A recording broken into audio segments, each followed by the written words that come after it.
Hello guys, PBB ganap. Adult housemates nominado lahat next week. Ito na nga daw ang pagkakataon para mapalabas nila si Jazz. Ang rason kung bakit nominado ang lahat ng adult housemates ay dahil natalo sila ng teens sa Tower Cup Challenge. Minaliit nga ng adult ang teens dahil una palang akala nila sila na ang mananalo sa task. Sinabi nga ni Dylan na hindi daw kaya buhatin ni JP si Jeren dahil ang liit daw ng binti. Kaya ba ni JP si Jaren? Hindi. Ikaw, Kaya mahina legs natin. Nakita mo legs niya. oo nga pati.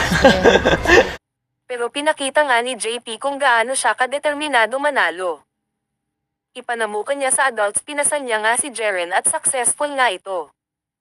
Umubra din ang Dila effect ni Sofia. Dila nga ang ginamit nila pang tulak para hindi gaano kalakas ang force para hindi matamba ang nasimulan nilang Tower Cup. Sobrang galing at seryoso sa strategy ng mga teens kasi advantage din sa kanila na maliliit ang girls kayang-kaya buhatin ng mga boys. Ang adults naman nahirapan sila dahil masyadong mabigat itong si Jazz at si Colette. Inanunsyo nga ni Kuya na ang matatalo sa task na ito ay automatically nominated next week. Sobrang saya ng mga fans ni Sofia dahil ligtas daw siya at pagkakataon na doon na palabasin ang kalaban at pinaka-hate nila na si Jazz.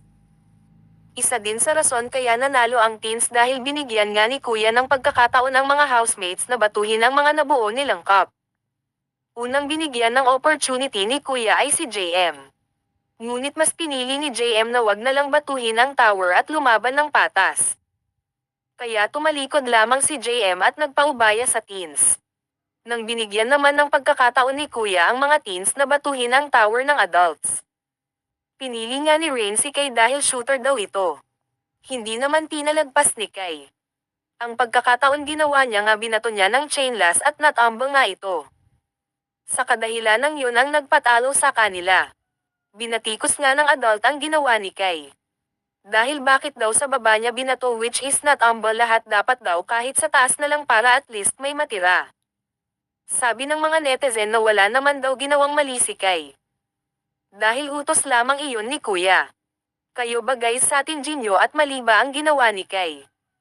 Kung adults naman ang gumawa nun, ganun pa din ba ang magiging pananaw nyo? E-comment sa baba.